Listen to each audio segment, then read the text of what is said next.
want you alive.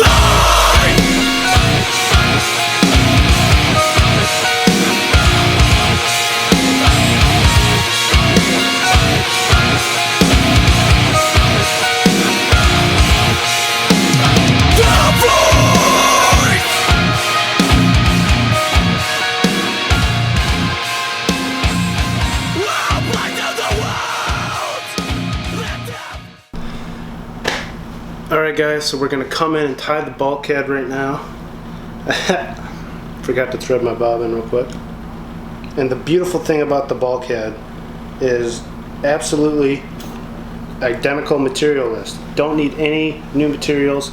All we're going to do is take that bucktail and manipulate it with a very subtle technique that's going to build bulk throughout the fly, water push at the head. It's actually going to slow the descent of the fly so you have a little bit more control in terms of jig fly and how fast something falls.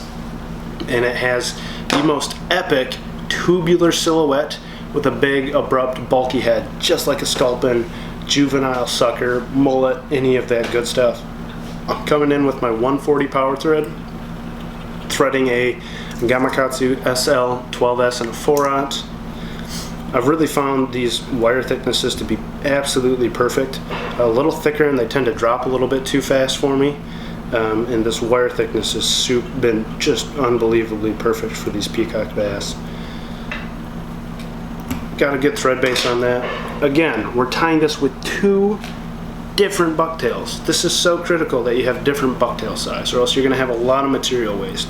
Bucktail is everything, right? So we have nice 5-6 inch long, straight, lightweight, very wispy. This is going to have such elegant movement in the water. Have a little bit short, a little bit coarse, a little bit stiff, wavy fibers that are going to allow us to build a nice, bulky, short head. You want your last collar to only be about 2.5 inches, so it's really important that you have short fibers to create the correct silhouette and teardrop to this fly. We're coming in with the same material list, just bucktail and opal polar flash. Really simple, extremely successful on these fish. So for bucktail, our first cut is going to be nice, long, right out of the middle of the tail. Take all the short fibers out. This is from our long, elegant bucktail there. Give that a nice straight cut. Spin my thread so I have a lot of pressure. It's just consolidating your thread pressure. That way you have a lot of control over your bucktail. 2 or 3 light wraps. Thumb over top. This is taking that bucktail, moving it all the way around the hook, nice and even. Tie that down super clean, and then I'm gonna just hit that with some light wraps and get a nice, perfectly straight tail. Now from here on out, every single tie is gonna be a bulkhead tie. I'm gonna come in real quick before we move forward and get some flash blue on here. So this is polar flash. A beautiful thing about polar flash is it's actually woven, which gives it a lot of strength. It has a lot of strength, has a very scaly texture to it, a ton of reflectiveness. Really love this stuff. It's been absolutely killer down here. It'll last a good long while. You're definitely going to want to comb for these flies. These long bucktail flies will fall a little bit. The flash will fall a little bit, usually only after you catch a fish. You don't have to worry about casting so much, but after you catch a fish you want to just clean it up. Let that spin, get another stack of bucktail here. I'm going to go a little bit closer to the base. It doesn't matter so much. Typically the base hair has a little bit more trapped air in it, so it's easy, it kind of flares a little bit more, but we'll make this work. Come clean out my butts over here. So when you're doing this, now instead of just cutting this a little bit shorter, we need to measure off our hook here. I want that nice taper. You see I got about, I don't know, 2 inches of trailing material behind this. And what a bulkhead tie is, instead of cutting off this waist, we're going to hit that with our 2 wraps here, 3 wraps. Thumb on top, spread that around 360 degrees. Instead of pinching this to make high and tight, we're going to leave it 360. Put some really intense thread pressure on here and then walk this back. I'm just going to use my fingers. They make push tools for this that are extremely helpful, but Sometimes you don't need them. Now when you bring your thread through, you want to go straight underneath in a perfectly straight line so you don't catch any fibers, and then on top of the hook. And then we're just going to make this basically a reverse tie or a hollow fly.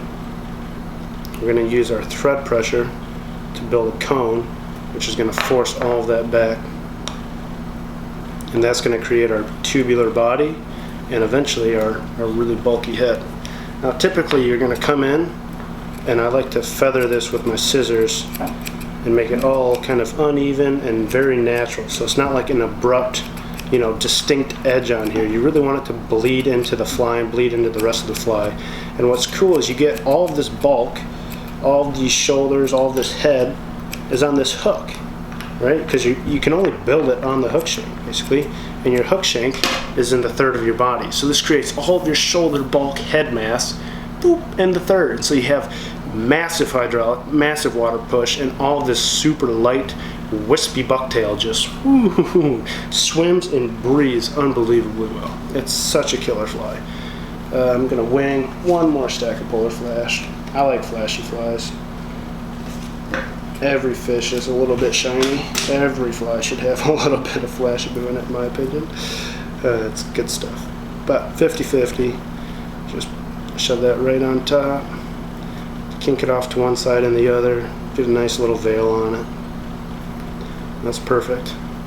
Perfect, perfect. So I'm going to come in with my shorter fibers now, short, curly fibers, trying to create a lot of bulk without that much bulk. And the beautiful, we're reversing these fibers, but you don't need a high fiber density simply because of that. You don't need to overdress this fly.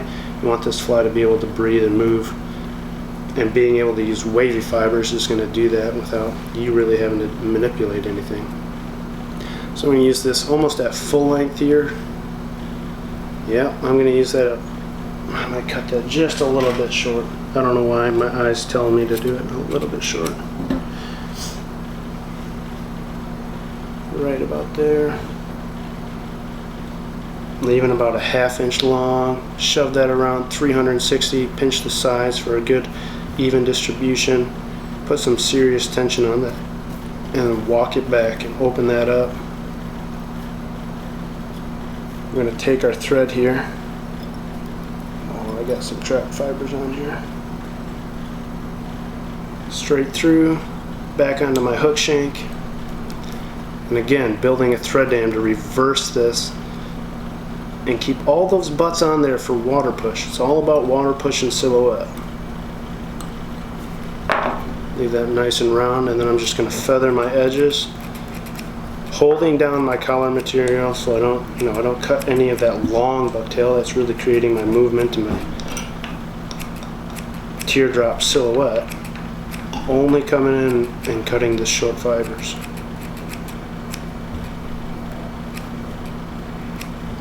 So perfect. Love these flies. Popovic's is an absolute genius. Last tie, coming in right at the base. You want to get right near the base. That's where you're going to get a lot of your really curly fibers with a lot of trapped air that are going to flare really, really easily for you, so you don't have to, basically break your thread trying to get this tied in. And I'm just flicking this. If you can see this, I'm just flicking it really hard with my finger, loosening all those fibers up. You don't need a comb or anything. And I'm just going to take my longest fibers out, create a nice short aggressive collar. It's only about 2 inches long or so, and you have all of this taper behind it. Shorten these fibers up just a little bit.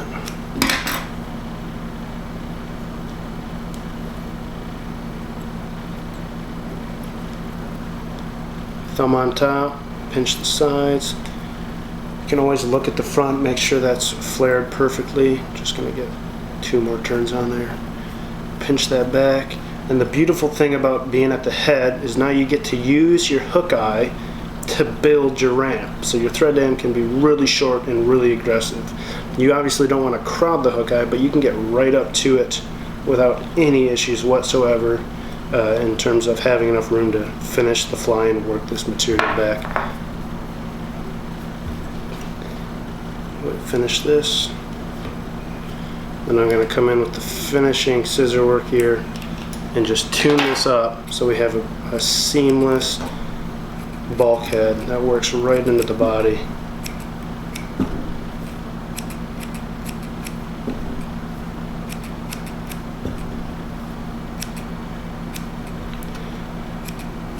This fly with a cone head fished in front of it on your leader has been absolute dynamite down here. Just fish after fish have been eating this fly. This, by the way, just throw this out there, if you're getting into musky fishing, you tie this fly in kind of like an olivey brown with maybe a little yellow in it or something, or olive brown with gold flash boom, man. This is all you really need to get started. This is all you need to get started predator fly fishing. This stuff is so prime, so epic. So you can see just how much fatter, how much bulkier that is. That can't compress, that can't fall, you know, just collapse in the water on you. You're gonna have this high and tight, super narrow, and then you have all this bulk, fat head. Just absolute silhouette. It's completely different. The silhouette is completely different, which is huge, right? It makes all the difference in the world in forage identification, and what's cool, and this is kind of unintentional, but they have very different action to them as well. You know, this big bulky head has a lot more swimming movement to it. You strip it and the fibers physically swim from the water push, whereas your high and tight version is going to have a much greater tendency to kind of go out and turn head first, because this is a nice tall sail. So this is kind of more of a dart fly with a sail, you know, jerk fly action. This is much more of a dart fly with a lot of hydraulic and swim, and it tends to stall out a lot more hang time, and a much slower drop rate. So aside from the fact that you're imitating different forage, you also have very different actions. So again, if you pack these two flies, right, you're talking about having two flies that not only imitate very different things that a predator can recognize and key in on, but also very different actions that allow you to fish and really capitalize on difficult situations and different conditions. So thanks for watching that one. If you want to see that fly on a jig fly platform, which has been absolutely dynamite, check out the next tutorial in the series. Follow the link in the description. Find it maybe in the corner of this video up here somewhere, and I'll catch you guys over there.